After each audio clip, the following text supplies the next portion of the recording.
DJ के बीटवा आग लगा दे ले, एक ठुमका पे भीड़ जगा दे ले। ढोलक गरजल ताली गूंजल पूरा मैदान झूमे लगा दे ले, डीजे के बीटवा आग लगा दे ले। नाचे लागल गाँव शहर हंसा दे ले, बैंजो बोले बाजा गूंजे है, आज के रात याद बना दे ले।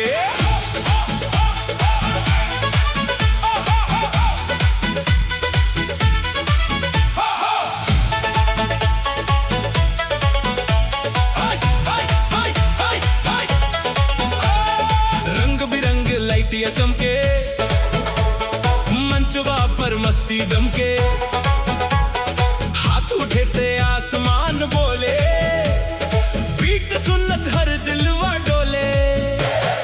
यार दोस्त सब साथे अइले, हंसी खुशी के रंग सजैले, एक दुनिया सबके भागैल, नाचे के मौसम आ गइल। डीजे के बीटवा आग लगा दे ले, एक ठुमका पे भीड़ जगा दे ले।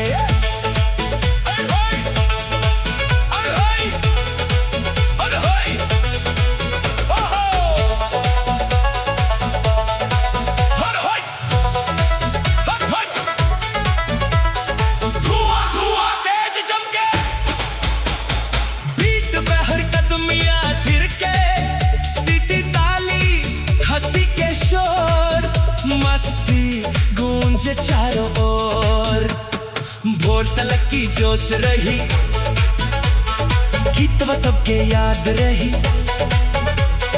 जे सुनी गुनगुनाई, फिर से ही धुन बजवाई।